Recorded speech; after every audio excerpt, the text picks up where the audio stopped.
So you may have heard lots of accusations levelled at the character of God. This God who's supposed to be a malevolent bully or a pestilential, infanticidal maniac. But I want to tell you that what you see in Jesus is the true and clearest picture that we have of God.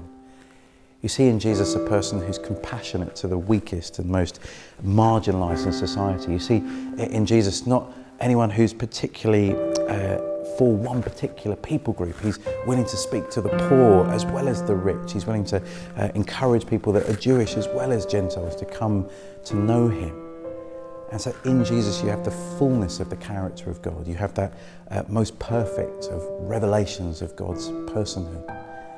Now these questions that you've come with, they're actually good for faith.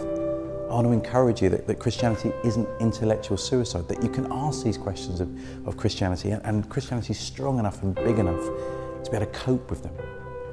The Bible talks about loving the Lord your God with all your heart, soul and mind. It's not wrong to ask questions, but I guess the key thing for me is whether we're humble enough to hear the answers that Jesus gives.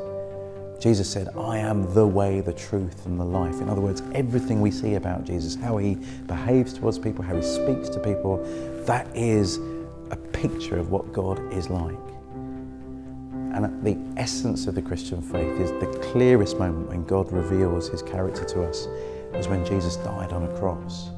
When Jesus died on a cross, you see something of the anger of God at sin. I guess that's what was going on in those Old Testament genocidal texts, that God is saying, look, there's something that matters. Sin and injustice and evil is so bad, I've got to punish it.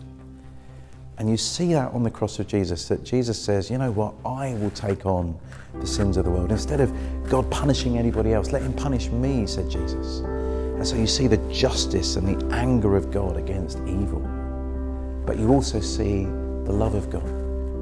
The God that wants to welcome us into his family, even though we might have messed up. And so for me, the answer to the difficult stuff in that Old Testament is on the cross of Jesus. You see a God who cares enough about evil and justice to punish it, but cares enough about us to punish himself, to let Jesus take all the guilt and blame upon himself that we could be in a relationship with him. So for me, that person of Jesus, that's the place you see the true and clearest picture of God. And I just want to encourage you to keep asking questions about him.